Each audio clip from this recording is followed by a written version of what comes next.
Hello, I'm Teacher Daphne. Welcome to our class in 21st Century Literature from the Philippines and the world.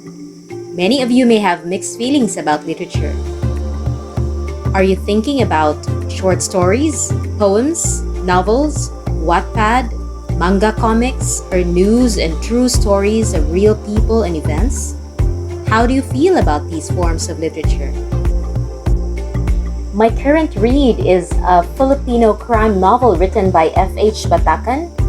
Regarded as the first Filipino crime novel, Smaller and Smaller Circles has been adapted into a movie and is now currently available in Netflix.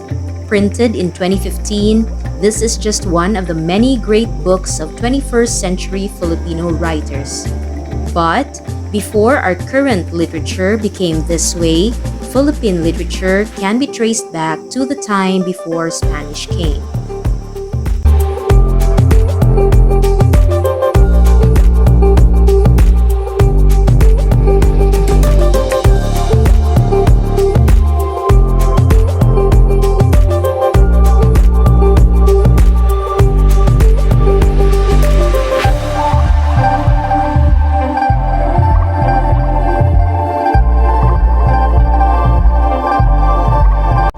Even before any foreigners stepped foot on Philippine soil, Filipinos already had early forms of literature.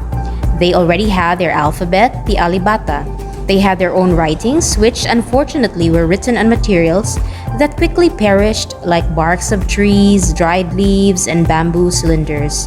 Stories were also handed down through oral tradition, and though they were not preserved through written forms, they were handed down from generation to generation of Filipinos.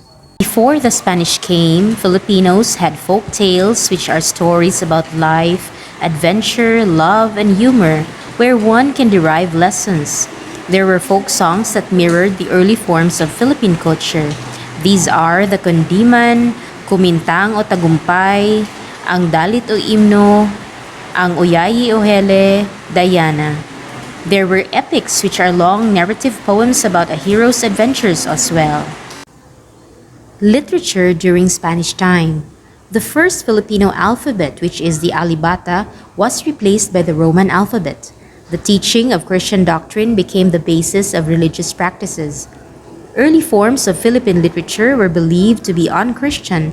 Hence, European legends and traditions took over in our songs and corridos and moro-moros. Folk songs reflected the Filipinos' appreciation for love and beauty. The examples are Leron Leron Sinta, Pamulinawen, Dandansoy, Sarungbanggi, and Atin Kupong Singsing. Recreational plays were performed, and almost all of them were in poetic forms such as the Senaculo, Panunuluyan, Salubong, and Sarsuela. The Period of Enlightenment.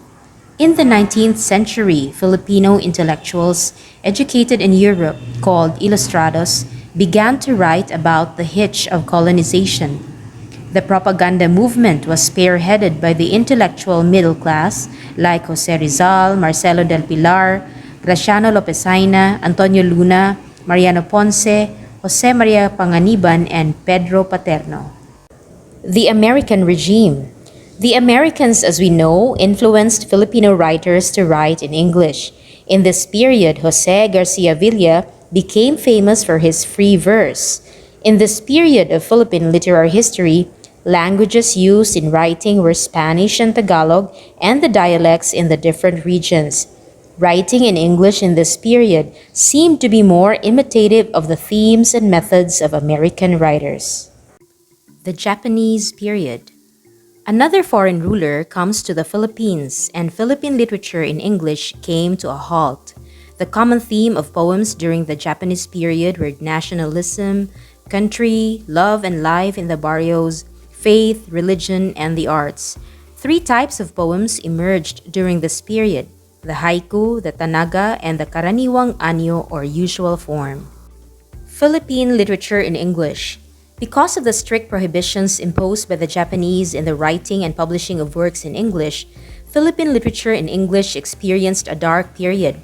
For the first 20 years, many books were published both in Filipino and in English. In the new Filipino literature, Philippine literature in Tagalog was revived during this period. Most themes in the writings dealt with Japanese brutalities, the poverty of life under the Japanese government, and the brave guerrilla exploits. The period of activism. Youth activism in 1970 to 1972 was due to domestic and worldwide causes. Because of the ills of society, the youth moved to seek reforms. The youth became vocal with their sentiments. They demanded a change in the government. It was manifested in the bloody demonstrations and the sidewalk expressions, and also in literature. The period of the new society started on September 21, 1972. The Carlos Palanca Awards continued to give annual awards. Poems dealt with patience, regard for native culture, customs, and the beauties of nature and surroundings. Newspapers donned new forms.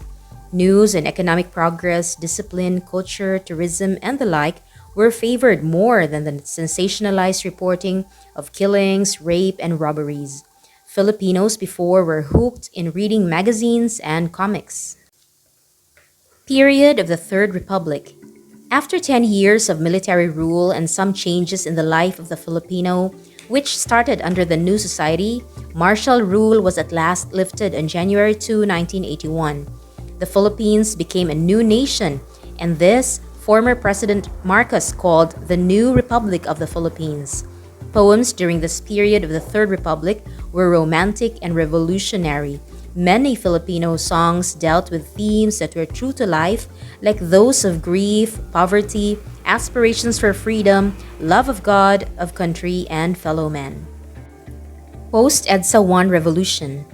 History took another twist. Once more, the Filipino people regained their independence, which they lost 20 years ago. In 4 days from February 21 to 25, 1986, the so-called people power prevailed.